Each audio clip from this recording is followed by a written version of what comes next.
Hello, best of your listeners, and welcome to the best real estate investing advice ever show. I'm Theo Hicks, and today we'll be speaking with Belinda Rosenblum. Belinda, how are you doing today? I'm awesome. I'm so excited to be here. Great. Well, thank you for joining us. Looking forward to our conversation. A little bit about Belinda's background first. She is a wealth coach, investor, and co-author of the book Self-Worth to Net Worth. She's been investing for over, and there's her book right there if you're watching it on YouTube. She's been investing for over 20 years and has brought in over $840,000 in rental income. Her current portfolio consists of a 2-unit property in Boston as well as 2 properties in Costa Rica. She is based in Littleton, Massachusetts, and her website is ownyourmoney.com. So Belinda, do you mind telling us some more about your background and what you're focused on today? Absolutely. So this has been really fun to even have the opportunity to talk about real estate. It's definitely been one of my more profitable hobbies. I started early in my 20s. And now I've been running this company called Own Your Money for 13 years. For the first 12, we focused more on personal finance and did some business consulting. I had my own TV show, radio show, a lot of speaking. And then in the beginning of 2019, I actually pivoted to help more small business owners and to really recognize that there's only so much that I could tell people that were in jobs, like go make more money, because they were running out of options. It was like, get a raise, get a promotion, leave your job, start a business. And with my business owners, though, honestly, they have an unlimited potential to make money. And I feel that way about real estate too. I feel like that's such an opportunity that not enough people capitalize on, and go for it. And so now in Own Your Money, it's really about helping people to figure out how can they work less, profit more, create a more strategic, aligned, and profitable business so they can pay themselves consistently, so they can really, create the freedom and lifestyle that they started the business for in the first place. So that's what we're doing now. It's really fun. Perfect. And so I think this is a good transition into the topic when we talk about, because I would imagine in order to accomplish all those things you just mentioned, you must have the right beliefs and thoughts about money. And so the thing we want to talk about was kind of financial fears, and then why the way you think about money, what your beliefs you have about money is going to affect your ability to accomplish all those things you just mentioned as a small business, as a real estate investor. Mm-hmm. So tell us about that. What are the types of, I guess, to start off, what would you say is kind of the most common fear or the most common belief that people have that keeps them from, reaching that success as a small business owner or as a real estate investor? And I do see real estate investors as business owners too. I think oftentimes they may not, but the more that they can start to see themselves as their properties are their businesses, the better off they will be. And there are several big ones. I think one of the most important ones is that I have to work harder and harder for money. And then people feel very capped. They're like, well, I don't want to work any harder. So I guess that means that I'm capped at what I can make. You know what I mean? And they block themselves. Oftentimes too, people are afraid of success. Like if I become too successful, then ... And just listening now, start to think about, like, if you were to say like money is, what does money really represent for you? What do you really believe about money and about your ability to earn it, how easy it can come to you, how hard it will be?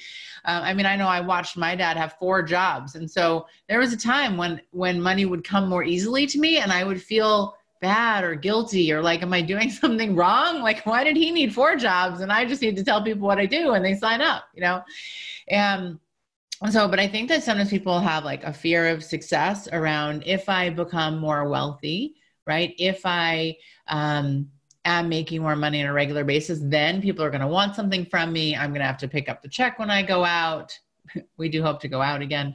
There might be different ways that you complete that sentence. Also think though, are you afraid of failure? A lot of times people are are holding themselves back from achieving and making the money that they can because they're not actually taking the risks and being unapologetic about what they need to do in their business, right? And in your real estate and in really putting yourself out there. There's so many, and it's about starting to recognize that you do have a relationship with money that you get to decide. Much of the time it is very unconscious because it starts when we're growing up and we don't realize it. Like, we're young, we're impressionable. It usually starts when we're like 5 to 7, max like 10. By then we formed our beliefs about money. And it's funny because I actually have a 5-year-old and a 7-year-old right now. I'm like, oh God, what are we teaching them about money? But it's really important to recognize that your beliefs started really early. And it's interesting, there are a few distinctions sometimes between women and men. And oftentimes women are a little bit more emotional. We as human beings are meaning-making machines, and we don't realize how much energy and emotion we put with money. And men, it's interesting because they're not as much on the surface as emotional, right? But that sometimes they won't take the risks, or they won't compete in the way they can, or they won't put themselves out there if they have some old belief that says, this is kind of the cap. This is what I'm comfortable with. This is what feels safe. And then above that, they'll stop themselves. I don't know if I want to do one more property, because then they make up all the stuff that can happen. So the more that you can be aware of what you're telling yourself and what you believe about money, the more we can start to do something about it, right? Like, otherwise it's just a self-fulfilling prophecy that we go make happen. The other thing that's really interesting is noticing what you believe about people that have money. And this is an interesting one in our culture. Like, think about all the shows, and Theo, you're a little bit younger than me, I think, but think about all the shows that vilify rich people or villainize rich people. There's so many. That's like rarely a show when a rich person is a nice person. You ever notice that? It's like 2 broke girls are like fun and hysterical and amazing and broke, right? And the rich people are like Dallas, or like, there's just so much like of rich people that are mean or greedy or selfish or kill people. I mean, like, it's ridiculous. All the way back to like 101 Dalmatians, and Cruella de Vil is like stealing 100 puppies. It's like everywhere, right?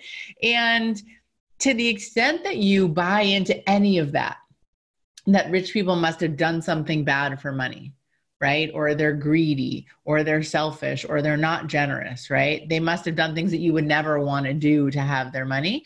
Then you will actually not want to ever be rich, right? Or wealthy. And if you're one of those people that knows how to make money, but isn't very good at keeping it or saving it, boom, this could totally be your cap, your upper limit.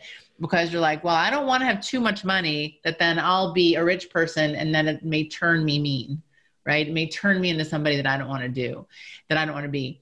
And what I encourage you to do instead, if there is some of that that's resonating with you, is to actually like find role models, find people that have money that do great things with their money, right? That are philanthropic, that are generous, that you can really be like, hey, I want to be a rich person like him, and you can start to see, wait a second, maybe not all rich people are bad. Like, if I believe in Bill and Melinda Gates, right? And what they're doing, and look what they're doing with their money. Well, then there are examples where not all rich people are bad. And then instead do what I say, which is actually recognize that having more money will amplify who you are, but it doesn't have to change who you are. And it's as people can start to recognize some of this unconscious and bring it up to the surface, gain some awareness about it, then they can actually start to do something different, right? Because otherwise, the beliefs that we keep telling ourselves again and again, they feel like truth when they're not. and that's actually they're actually lies that we keep telling ourselves again and again. And that's actually the next question I want to ask you. So you kind of went over a lot of examples of the types of beliefs people have about money. So I guess kind of practically speaking, someone that's listening right now, what's and you get a few examples, but how do I actually as you said, make these unconscious things conscious. So am I writing them down? Am I it's like what tactically am I do I need a coach to help me get these things out of my mind? Like, how do I know which ones I have? Yeah. So one of the easiest ways is just to start to keep a little journal, to start to just write them down, jot them down in terms of, and you can follow me on Instagram. You can DM me your beliefs about money. I'm at Own Your Money. Like, if you want someone to see them, to recognize them, right, for you, and start to write them down and think to yourself, okay, what do I tell myself about money? And, when this thing happens, one of the easiest ways to notice what those beliefs are notice all of your interactions with money. Notice your triggers, your reactions when X happens, Y is what you do. So it can be simple things like, I went through a period back when I was 28. So long story, super short. My dad had a stroke when I was 21 years old. And so I had just graduated college and became family CFO. Was not a job I wanted, I can assure you, even as an accounting major. And by 28, I'd band-aided things together, but it was really starting to pile up because I was having a really hard time keeping up. And so I found myself at my dining room table staring or feeling stared down by 3 huge stacks of bills and mail, literally like as tall as I was at my dining room table. And so like for me, a trigger is that I can't let my mail pile up too much in my house because it literally triggers me back to when I was 28 and I let things become a big mess, right? And they were totally out of control. So notice when things happen. The good news, P.S., I became a self-made millionaire 5 years later, invested in real estate, did a lot of good things, but it all pivoted on that day when I was like, I can't keep avoiding this, right? So notice the interactions that are happening in your life around money and notice your reaction to them, right? So when you go to pay a bill, are you like, oh my God, more bills? Or are you like, oh, look, my light stayed on. Let me pay my light bill, and be grateful for that, but realize that, okay, great. Let me get this done. Let me look at how much money is left. Let me look at the profit that I'm making on this. Let me look at how much, when am I going to have my property paid off? And realize, are you in reactionary mode with these triggers, these unconscious beliefs, and notice what you're telling yourself? Or am I actually able to not be in that scarcity poverty mindset, but realize wow, I'm making money. How could I make even more? Or how could I make this even easier and faster to achieve? And the mindset blocks are everywhere. So instead of feeling like, oh, I don't have them and go into avoidance, we all have them. Newsflash. So it's really a matter of recognizing what they are and how much they control your life. And so to be able to start to connect with them, I like to look at all of your money interactions and start to write it down. Like, okay, when you paid a bill, when you were at the grocery store, when you bought something online, did you tell yourself I don't know, this is expensive. Can I afford it? Am I worth it? I don't like the term, can I afford it? Because I feel like we can afford whatever we want. We have to decide, do I want to afford it? Right? Is this aligned with the way I want to be spending my money, with my values, with who I want to be in the world? Right? And really notice the languaging that you're using around money and notice how things are making you feel in that moment. And I absolutely believe that our perspective is decisive. Our perspective determines everything. I'll tell you a quick funny story with you. So I was getting married on the beach in Costa Rica, and we were at this really poignant moment when they're talking about those that couldn't be with us, and saying a prayer for them and knowing that they're all around us and present. And my husband and I are, we're in bliss. We're about to get married, and seal the deal. And literally these 3 dogs start walking by. We're on the beach, Costa Rica, right? So these 3 dogs start walking down the beach. Well, one stops and pees on, I think I can use that kind of languaging, pees on the post of our huppah, on the beach of the canopy that was over us. And there was a moment where I was like, oh my God, is this for real? And then my husband and I kind of look at each other and we're like, do we cry? Do we laugh? Do we run? Do we stop? What do we do? And then 10 seconds later, the second one then pees. And then they keep walking. The point of this is that I had a moment right there to decide what I wanted to believe. How did I want to feel about that moment? Okay. And it's kind of a funny story. It's not directly about money, but we just looked at each other and we started laughing. And we're like, oh, I guess the deceased are letting us know that they're here with us. And then we moved on with the wedding, right? But there are so many little things that happen in our lives where we have a choice to either get upset and to say, this is happening to me and I'm a victim and I can't get to the other side of this. Or we can decide instead, what do I want to believe about this? Right? How can I choose instead like a fun perspective on what just happened? Right? So in that moment, when you're feeling like, oh crap, like another bill, or why is this happening? Instead be like, okay, well, at least the dog's not peeing on my wedding. Right? Mm-hmm. Or be like, hey, it's just another bill. Like it's a little speed bump. It doesn't have to feel like Mount Everest.